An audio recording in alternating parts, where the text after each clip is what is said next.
우리 자녀가 공부를 스스로 한다면 얼마나 좋을까요? 공부뿐 아니라 자기 일을 스스로 하는 습관을 어떻게 하면 기를 수 있을지 궁금하신 분들은 끝까지 시청해주세요. 안녕하세요. 초등교사 안쌤입니다. 지난 시간에는 학업 격차와 학습 습관에 대해서 알아보았습니다.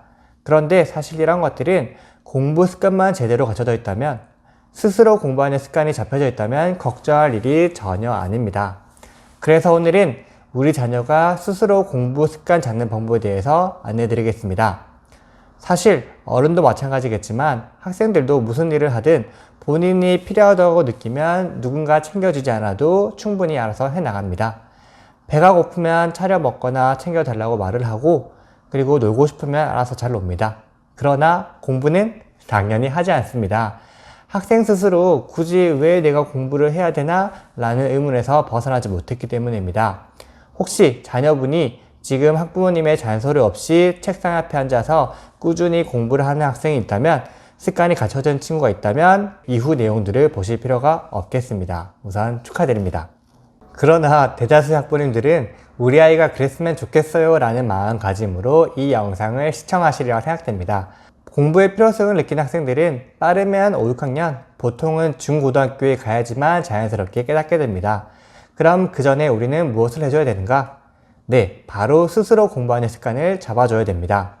학생들은 아직 성장하고 있는 단계이므로 많은 것들을 잘 받아들이고 잘못된 것들을 바꿀 수 있는 능력이 충분합니다. 여기에 교사들과 학부모님들의 관심과 노력이면 훨씬 더 빠르게 시간을 단축할 수가 있습니다. 제가 말씀드리고 싶은 부분은 크게 세 가지입니다. 우선 첫 번째, 습관 잡고 싶은 목표를 잘게 쪼개주세요. 예를 들어서 우리 자녀가 매일 수학 문제를 풀게 하고 싶다가 목표라면 수학 문제집 한 장 풀기, 아니면 한 페이지 풀기, 심지어 매일 한 문제 풀기도 좋습니다. 선생님, 한 문제라뇨. 엄마 속 터집니다. 목표를 쪼개는 것은 학생들의 성향이나 학습 수준에 맞게서 맞춰서 주시면 됩니다. 다만 유의할 점은 학생들이 받아들일 때 부담이 없이, 이 정도면 내가 매일 할 수 있지, 이 정도면 부담 없이 내가 매일매일 할 수 있어 라는 정도가 정말 좋습니다. 어머님들 혹시 다이어트 해보신 적 있으신가요? 나 오늘부터 본격적인 다이어트니까 밥 안 먹어? 다음날 어떠셨나요? 그렇진 않겠지만 폭식할 가능성이 조금 더 높아지잖아요. 밥을 3분의 2 공기, 반 공기 이렇게 내가 할 수 있을 만큼 조금씩 줄여가는 게 좋습니다. 반대로 아버님들 한 번씩 근육 기르려고 하신 적 있으시죠? 습관의 재발견이라는 책에서는 팔굽혀펴기를 목표로 했다면 하루에 하나씩 하라고 합니다. 그리고 이 한 개조차 힘들면 그냥 엎드려 있는 것에서부터 시작하려고 합니다. 마치 제가 위에 말씀드린 수학 문제 한 개만 풀라는 느낌입니다. 그런데 학생 입장에 대해서 한번 생각해 봅시다. 오늘 수학 문제 한 문제 푸는 날이네. 금방 끝날 수 있겠다. 자리에 딱 앉아서 한 문제를 풀었습니다. 그런데 어떤 생각이 들까요? 내가 생각하고 앉았는데 너무 빨리 끝났네? 시간도 많은데 한 문제 더 풀어볼까? 라고 생각을 하는 것입니다. 물론 한 개 풀고 끝났다 라면서 소리치며 놀기 바쁜 학생도 있을 겁니다. 괜찮습니다. 내일 또 한 개 풀고 다음날 또 한 개 풀다 보면 언젠가는 2문제 풀고 3문제 푸는 날이 생길 겁니다. 우리 자녀 독서활동도 계속했으면 좋겠죠? 그럼 하루에 한 페이지만 읽게 하는 것을 목표로 세워주세요. 책은 정말 신기하게도 한 페이지 읽다가 끝나면 정말 애매합니다. 그래서 자연스럽게 2페이지, 3페이지 읽게 되는 것이 바로 목표를 잘게 쪼갰을 때의 가장 큰 장점이 되겠습니다. 둘째, 첫 번째 목표 실천하기와 관련해서 잔소리와 평가 말고 자녀를 칭찬해 주세요. 한 문제를 풀고 끊는 자녀에게 야, 너 진짜 한 문제 풀고 끝이야? 이게 안 됩니다. 오늘 공부 잘했어? 조금만 더 꼼꼼하게 하지. 글씨체가 이게 뭐야? 안 됩니다. 학생들 의욕과 사기가 확 떨어집니다.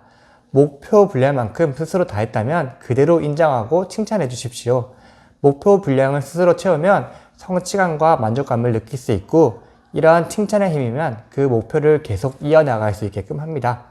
학생들은 지속적인 성취와 칭찬을 통해 플러스 한 단계에 도전하고 싶은 마음이 생기게 됩니다. 만약 한 문제 푸는 것이 목표 분량이었는데 2문제를 풀거나 한 페이지를 풀었다? 그날은 진짜 있는 칭찬 없는 칭찬 다 해주십시오. 수학뿐 아니라 다른 과목까지 알아서 더 할 겁니다.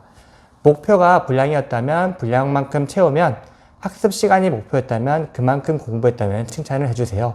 습관은 단기간에 잡히는 것이 아니라 지속적인 관심과 칭찬을 통해서 꾸준히 이어나갈 수 있게 해주셔야 습관이 잘 잡힙니다. 셋째, 약속입니다. 매일 수학 문제 한 페이지 풀기, 책 한 페이지 풀기 등 목표 분량을 세우는 것에서부터 그날 공부 목표 실천하기까지 모든 과정이 바로 약속입니다. 약속의 기본 존재는 서로 지키는 것에서부터 시작합니다.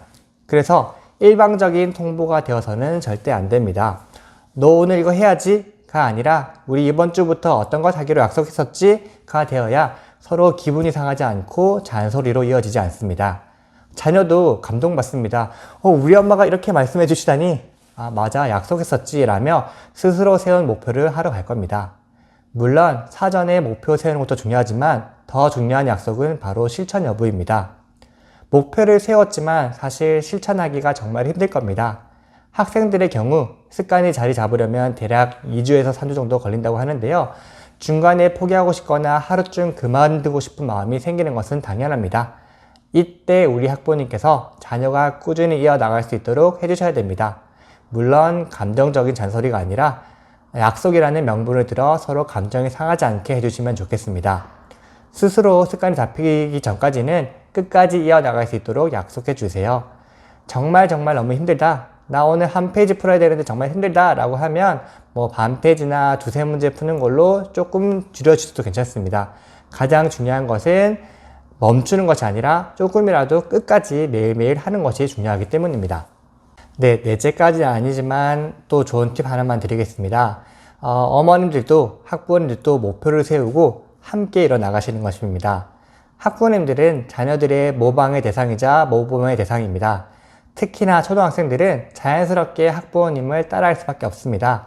자녀한테만 너 이거 해, 저거 해 라고 하는 것이 아니라 엄마도 이런 것을 계획해서 꾸준히 하고 있어 라는 것을 자녀에게 보여주시면 그 효과는 어마어마할 겁니다. 그러니 약속하실 때 학부모님도 함께 목표를 세우시고 작은 목표들을 매일매일 실천하는 모습을 보여주시면 좋겠습니다. 그리고 각자 습관이 잡히고 목표를 이어나갈 때마다 가족끼리 맛있는 걸 먹거나 외출을 나가면 더욱더 신나고 행복한 일이 이어나가실 것입니다. 그러면 다음 영상에서 인사드리겠습니다. 안녕히 계세요.